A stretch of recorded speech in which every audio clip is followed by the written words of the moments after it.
There's one state out of 50 with all those records for being the worst performer. You'd say, what is going on in that state to make it so bad on everything? That state is California. It really is the worst performing state. It's 50th out of 50 on so many measures that are the foundation of a good life, of the California dream, the American dream. We're the worst. What you're saying in this book is irrefutable. The regulation, the sclerosis of growth. It's astonishing to me, and it's tragic because it's a beautiful place. It's probably one of the most beautiful states or beautiful areas of the United States, if not the world. It's got everything. And for so many years, when Reagan ran it and Pete Wilson ran it, they created Silicon Valley. They created all of this oasis of growth and activity. It's the cultural exportation vehicle for America. It's not just McDonald's and Walt Disney. It's Hollywood. It's the whole essence of America, from the Beach Boys to Jamba Juice, has come from the Pea Coast and permeated the world. So this is a wonderful, wonderful place. In the fight to save California and make it truly golden, a golden state for everyone, and restore the California dream, is not actually just for us and the people who live here now and our children. It's for everyone, including the whole of America and the world, because California means so much. It represents something really special, the best of America. And the phrase that comes to mind is, California means to America what America means to the world.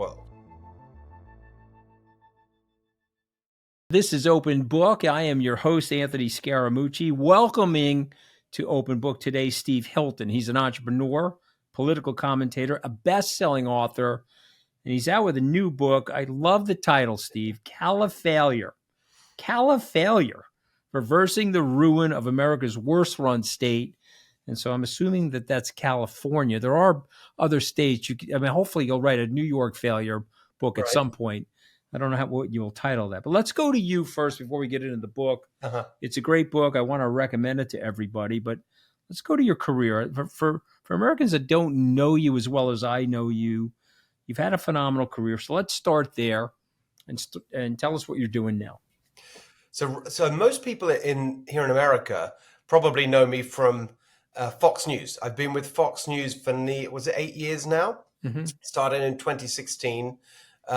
Just as the populist movement was getting going with Brexit in the UK, and then of course Donald Trump here in America. So they see me primarily as a political commentator.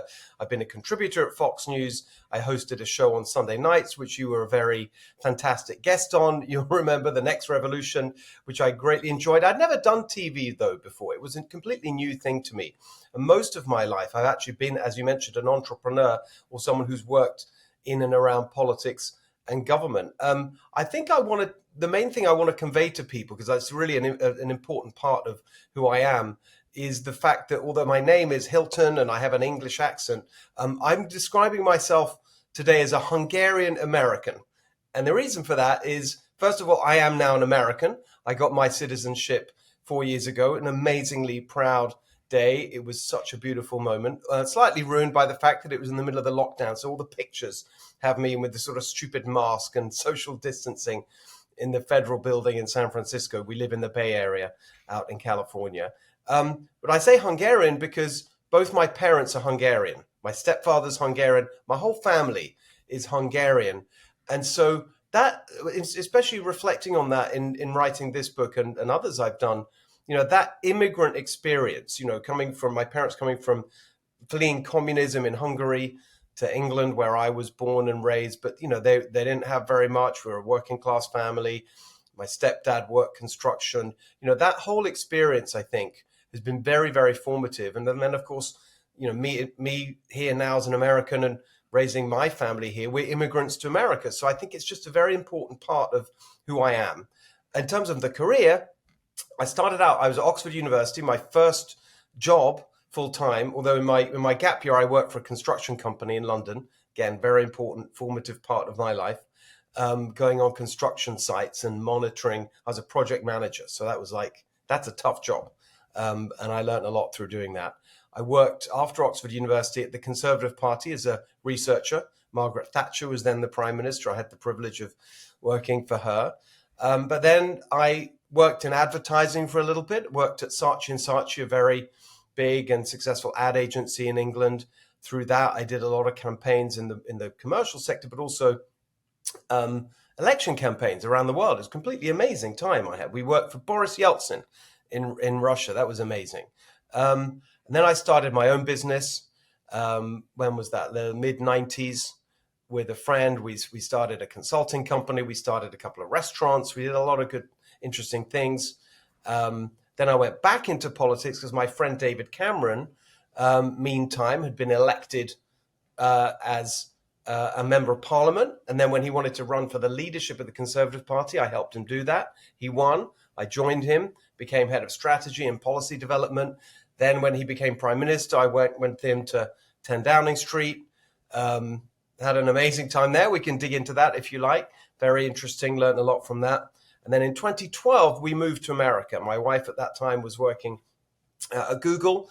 And when our second son was born, there was a lot of, it's just a lot of travel, and made sense for us as a family to be together and move to California.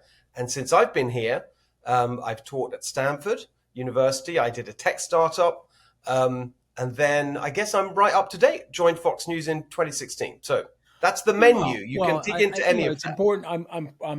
It's important for me to have you establish your bona fides, because I do have a lot of young people on this podcast. They're going to hear your British accent, and they're not going to really fully understand your tie to America unless you and I state it to them.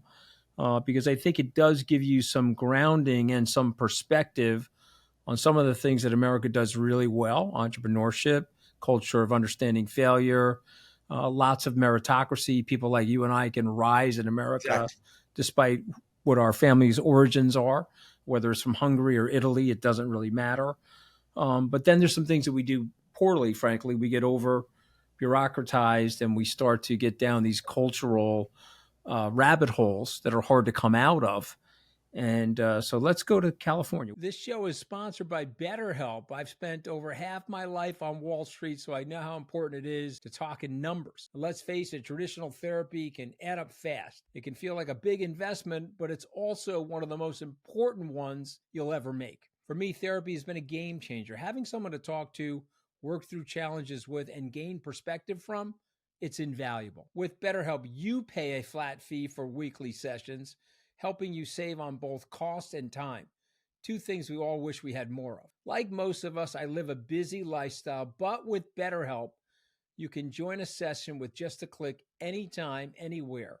No commute, no waiting room, just professional support when you need it. Your well-being is worth it. Visit BetterHelp.com/openbook today to get 10% off your first month. That's BetterHelp, HELP.com/openbook. What inspired you? I know when I did your show, I used to come out to California to do the show. So I believe you live in Northern California. You used to fly down to LA to do the show.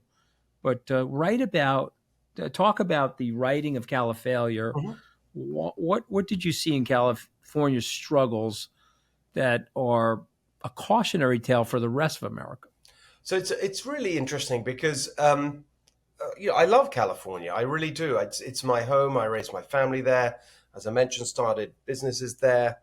As far as I'm concerned, there's nowhere better than California, with all its problems. There's nowhere better, and yet it does have a lot of problems. I mean, if we just look at the data, you're a numbers guy. If we just look at the numbers, and I told you that there is one state in America which has the highest rate of poverty, the highest taxes, the highest housing costs, the lowest home ownership, the highest unemployment, the highest cost for gas, electricity, water, the highest homelessness by far.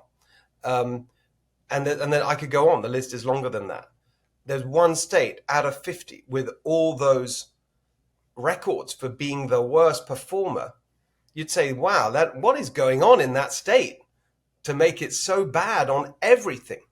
That state is California. It really is the worst performing state. Not just mid-table or 46th out of 50. Well, it's 50th out of 50 on so many measures that are the foundation of a good life, of the California dream, the American dream. We're the worst. And it's been like that for a long time. I mean, just take something that's very close to my heart and yours, the business climate. Chief Executive Magazine runs an annual survey, which is the states to do better or worse for doing business in. For 10 years, California's been the worst. And of course, the other numbers that are significant are that hundreds of thousands of people are leaving California. Businesses are leaving California. There's a story in my book. A firefighter from Orange County decided, because it was just so expensive to live there, but he loved his job, didn't want to leave his job. So he moved his family to Tennessee. And he now commutes from Tennessee to Orange County to do his job. And that somehow makes sense, makes more sense than staying in California. So something really serious is going wrong. And what I wanted to do is to understand, not just list all the bad things, but understand why, like what is behind this. And that is the cautionary tale for other states. What can we learn from this in terms of what not to do? Well, I mean, there's so much to unpack there, but I want you to do something that you're really good at. I want you to put the shoe on the other foot. Mm-hmm. And I want you to be the politician in California, the mayor of Los Angeles that let the fires run amok, the governor, the state legislature. Give me their theory of the case. Mm-hmm. Give me their, by the way, just so you know, you can't even rebuild your house. The wildfire burnt the house down, but they have so many protocols and so many procedures that it may take somebody 3 years to rebuild their house. And so that you have cut through the red tape to just get yourself reorganized after the wildfire. So I'm down on it. You're down on it, but I want you to take the other side of the case. Yeah, that's a great point. Tell me what Gavin would say, what Cameron would say. Tell me what the state legislature, tell me why this is the best state and why this type of regulatory regime benefits the state and its citizens. Well, they're not actually saying that, but I'll tell you what they do say. Yeah, tell me what they are saying. What then. they are saying is, give me their case. Yeah, the first point is they make correctly that, well, it can't be that bad because we are if California was a country, we'd be the fifth biggest economy in the world. That's true. I'm super proud of that. I'm a really proud American and a really proud Californian. I love our state. I'm incredibly proud that we're so economically successful in the aggregate. But if you actually, let me not do the but. I'll just start there. I'll be faithful to your question and go through this. So number one, something's going right because we're the fifth biggest economy in the world. Secondly, what we're doing in California, if you're a Democrat, you could say they focus on the fact that California is leading in a number of fields where government is advancing causes that they believe in. Top of the list, I would say, is climate, right? Where they sincerely believe that California has been a world leader in advancing climate goals. I think you would also put on that list of leading the moves that have been made in California on what they would argue is gender equity or fairness or whatever you want to call it, LGBTQIA plus rights, if I'm using the terms that they would want to use. Same on race, so social justice goals being advanced in California in a way that leads the nation, I think that's really what they would say. And then you would put, I do hear Gavin say quite rightly that we have companies and industries that are dominating their fields. Of course, you can point right now to AI, artificial intelligence, a new wave of the technological revolution that initially began in Silicon Valley, of course. Now the new wave, really based not in the Valley, but in San Francisco more than in the Valley, but, Bay Area leadership there. So continuing to lead and dominate in key industries. I think that would be the positive case. So are they going to change? I mean, what you're saying in this book is irrefutable. The regulation, the 9 pathologies that you talk about, we're going to get into the 9 pathologies, the sclerosis of growth. It's astonishing to me, and it's tragic because it's a beautiful place. It's probably one of the most beautiful states or beautiful areas of the United States, if not the world. It's got everything. Yeah. And for so many years, when Reagan ran it and Pete Wilson ran it, they created Silicon Valley. They created all of this oasis of growth and activity. It's the cultural exportation vehicle for America. It's not just McDonald's and Walt Disney, it's Hollywood. Yeah. It's the whole essence of America, from the Beach Boys to so many different things. Jamba Juice, okay, has come Yes. from the Pea Coast and permeated the world. So this is a wonderful, wonderful place. And Yes. so I guess how do they say no? We're going to run it into the ground and have No, everybody I think leave that it, or what here's do the they thing. want to do? Do they want to Right. So change it? I feel like the point I want to make is that's all true. It's all true that, that we got these great successes happening in the private sector, right? That's the important point. It's not the government that's doing amazing things. It's businesses that are doing amazing things.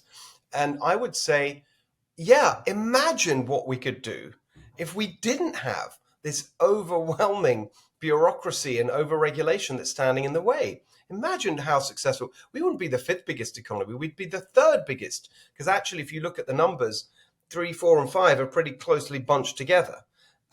India and Germany and California. So I think that would be an amazing. And then, by the way, part 2 of the book is called Califuture, and it's a plan for how we get there. I want But to going get back there. to your point, I think that a fair critique would be to say all these things that are now making it impossible to do anything. You see Bill Maher on his show regularly giving updates on how long it's taken to get permits for, was it his shed in his garden with the solar panels? I see businesses the whole time. I've been on the road for the last 2 years. By the way, I've been running a policy organization called Golden Together, digging in deep into all these different areas. I've been on the road in California and I talk to businesses the whole time.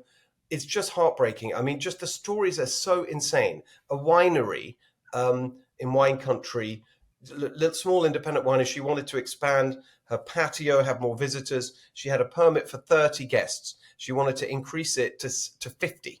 It took, so going from 30 to 50 for her winery, it took 6 years and $1 million in lawyers' fees and consultants that you're forced to use and all this stuff, right?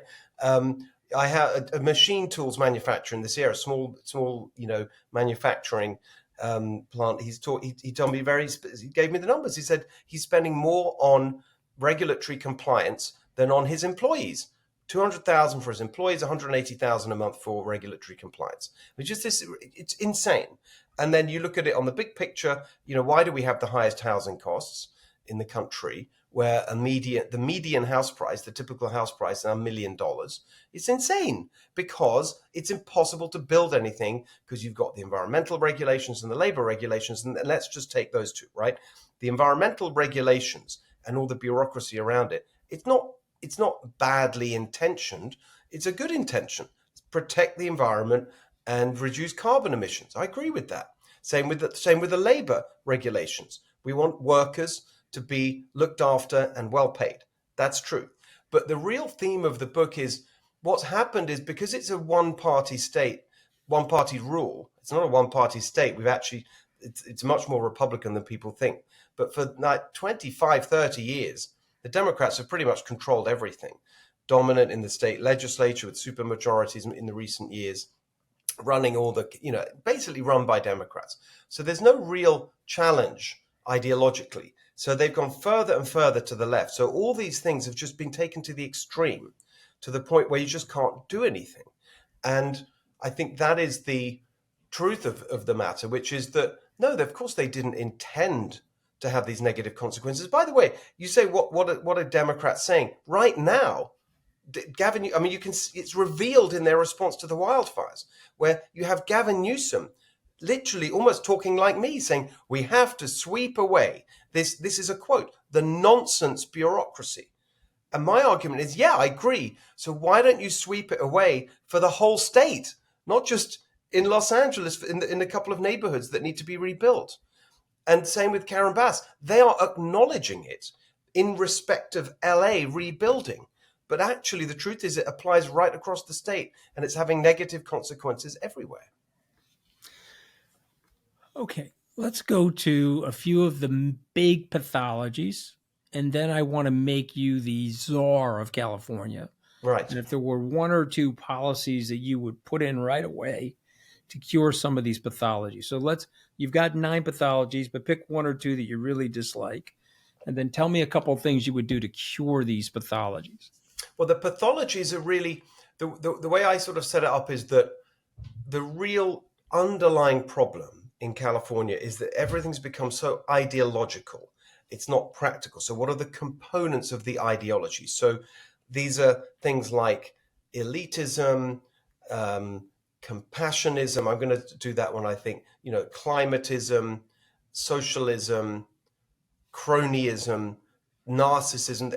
So these, and each one I think, captures some of the things that have gone wrong. I want to talk about compassionism. So that's a word you may say, that's a made up word, but I think it's really important because it really touches on what's been going on in relation to crime and homelessness and so on. So again, it's something that's coming from a good place, compassion. We want to be compassionate to people who are in desperate situations. But actually, it's become a pathology. It's become something that's actually not compassionate at all. It's become cruel, because where it's ended up is saying to people with mental health problems, addicted to drugs and alcohol and everything else, who are living on the streets. Remember, the homeless problem is an absolute crisis. We have 11% of the US population in California, 45% of the unsheltered homeless. So this is a massive problem. And it's not just Skid Row and downtown San Francisco. It's like right across you see it everywhere in the state. And so the thinking has been, well, we can't force people to do things that they don't want to do. We can't force them off the streets. We can't force them to get drug rehab. We can't force them to get training. We can't force them to do anything. We have to, give people the freedom to make their own choices. But people living in crisis like that, that's not compassionate. That is compassionism. It's become a kind of pathology. Like we want to look like we're being compassionate, but actually you're being cruel because you're condemning people to a life that you would never accept for someone you really loved. You would never accept that if a family member, someone you loved, was living like that. You wouldn't behave like that. You would say, we got to get this sorted. We got to get you into treatment or whatever it is. And so that's the pathology behind, for example, we're the only state in America that passed this law called Housing First, which is the law in California right now, which means that if you are in receipt of any state money for any kind of homeless service, it is illegal to require any kind of behavioral compliance. It is illegal to require sobriety or participation in a job training program or anything. It's illegal to put conditions on housing. So you end up in the insane situation where you've got what people call the homeless industrial complex, where you've got, just recently, the numbers were published by the state auditor, $38 billion spent on homelessness with no effect. The numbers have just gone up. You can't track it. That's all gone into building what they call permanent supportive housing for people who are homeless. That's apartment units. Because of all the other problems in California, these cost $700,000, $800,000 per unit to build. And you put a homeless person in there with no requirement for drug treatment or anything else. And I've been on the streets with the people who deal with homeless people. It's like a second home because they're still addicted. They go back to the streets, dealing drugs, living on drugs. It's a total disaster. And it's driven by a belief that they're being compassionate, but they're not. Okay. So well said. And it's beautifully written. So what do we do? We got to do something with the bail reform, right? Or to use your own words, make crime illegal again, right? We have to do that. What are some of the other prescriptions? So I think that the biggest single thing that needs to be, the underlying thing is to get rid of the government bloat, the bloat in the bureaucracy and the regulation and so on. And that is something you can be done through executive action. But I do want to just focus on one simple change that would be transformative in California, because I want to come back to the issue that's really the number one driver of people leaving the state. And this is really important because I think there's a complacency around the economics of California because of the fact that we're the fifth biggest economy, everything's fine. But a lot of that is driven by these, tech companies that generate huge revenue but don't employ very many people. And if you look at the first wave of the tech boom, the Googles and Facebooks and so on, giant revenue, not that many people. You look at AI, it's even more revenue, even fewer jobs. And so the real issue is, and that's why we end up with last year with the highest unemployment for most of the year. Now we're number 2. But I want to come to housing costs because it's the number one reason people are leaving the state and businesses are leaving the state, which is it's so expensive to live in California. But why would you start a company there? There's nowhere for your workers to live. The one thing that would make it easier to build in California, it's a very technical point, it's super important, is there's a lot of people blame this law. You just saw Ezra Klein out with his book targeting this law that you hear it a lot in California policy conversations. CEQA, the California Environmental Quality Act. It was the first of its kind in the world, signed by Ronald Reagan in 1970. But over the years, and it's well intentioned to protect our beautiful environment, but over the years, it's been expanded and interpreted by judges, not by the legislature, to give anyone the right to sue under CEQA. There's a private right of action under CEQA that means that anyone can bring a lawsuit under that law to enforce it. And that is actually the main driver of high housing costs. Because right now, what you have is any time a developer wants to build housing, whatever, you're hit by a lawsuit. And the lawsuit can be filed by anyone, some local, group. But here's the truth about the CEQA lawsuits. We did an analysis. 70% of lawsuits under CEQA are used to block housing. Most of those lawsuits are filed by unions, not environmental groups, unions, and they use it as leverage against the developers to get what are called project labor agreements, which require either the forced use of union members or what they call prevailing wage, which is higher wage rates and so on. It's all a scam. If you eliminated the private right of action under CEQA, you would massively expand house building. Right now, today, there are over you look at these numbers, right? The goal that Gavin Newsom and others set, a few years ago on housing was we need 3 million more housing units in California. They're nowhere near meeting that goal. Right now, like as of this minute, you've got over 1 million housing units that have been approved by local councils. They've been through environmental compliance. They're ready to go, but they're blocked by CEQA lawsuits, most of them filed by unions. So that one change overnight would unleash house building, bring prices down. People could afford to live in California. Businesses would therefore want to locate in California. So that'd be my number one.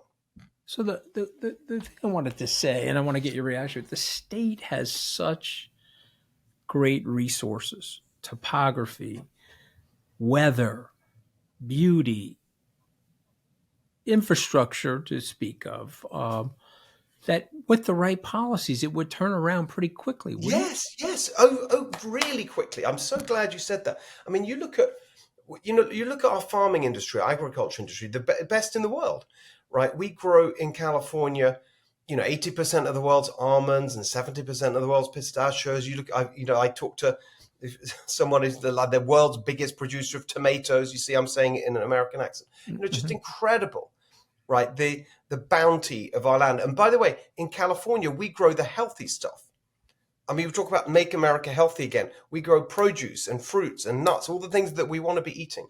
But it's being crushed because of water shortages, which are self-imposed. They're created by these artificial controls. We have all the water we need. We can actually turn that around really quickly. We can build storage. Same with energy. Here's a really good example, right? We have power outages in California. We have the most expensive electricity anywhere. If you go to in Southern California in the summer, you've got ads telling you to not use power turn off your appliances and your air conditioning between 4 and 9 p.m. It's insane, like a third world country. But why? Because of the climatism, right? That's an idea. It's no longer just climate concern. It's climatism. It's an ideology. It's gone too extreme. So they won't allow They're against any kind of fossil fuel, including gas-fired power generation.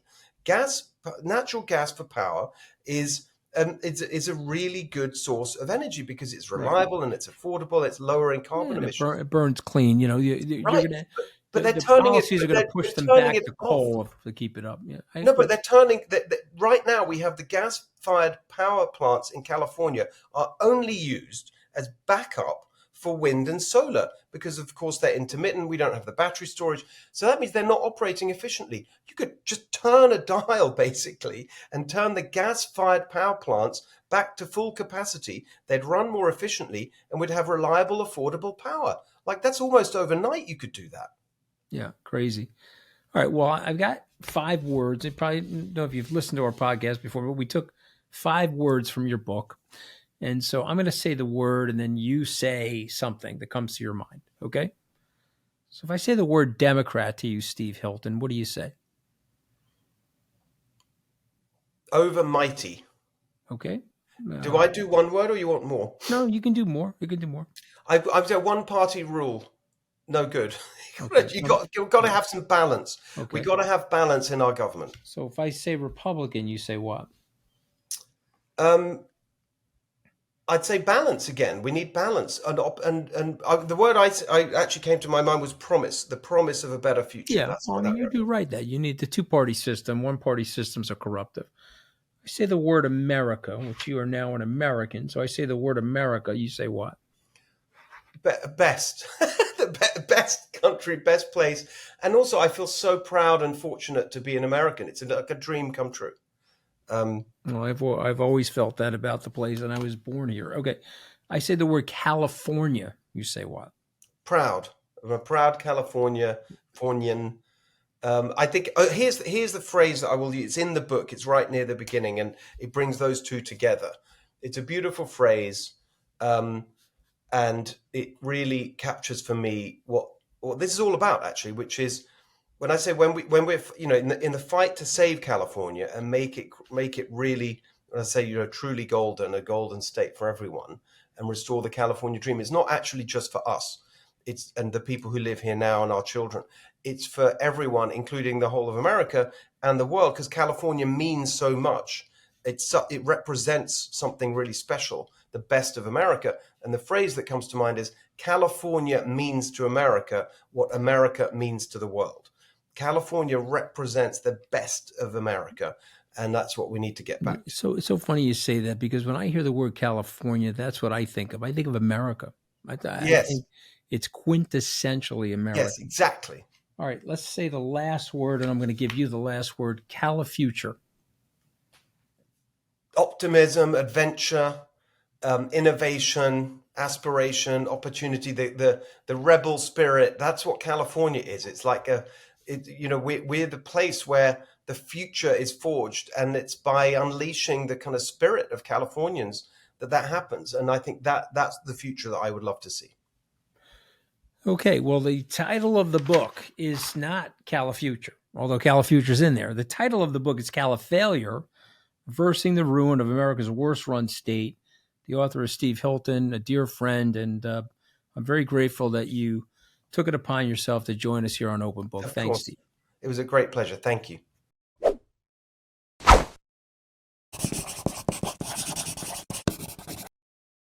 Ma, Yes, you want to come on the podcast? of course. I had Steve Hilton on. Have you ever been to California, Ma? I can't remember. Have you? Yes. I was in Palm Beach and San Diego. Palm Springs, not Palm Beach. Palm Springs. I'm Yes, sorry. okay. Palm Springs. Did you like it? I like Palm Springs, but everyone likes San Diego, and I didn't like it. Okay, but you thought you like California. It's a beautiful Well, I liked it part of the because country, right? Jose and Bear, I'm into looks and hair at 88 and makeup. That was my forte, just like everyone has a specialty. And Jose and Bear was there, and I had my hair done by him, and it was like dynamite, so it made me like Palm Beach. Palm Springs, Mom. Palm Springs. Palm Springs. I keep saying all right. I'm 88 years old, so I'm. All right, we'll let it go. Hey, thank you for watching this episode. If you enjoyed this episode, here's another one right up here that you might like.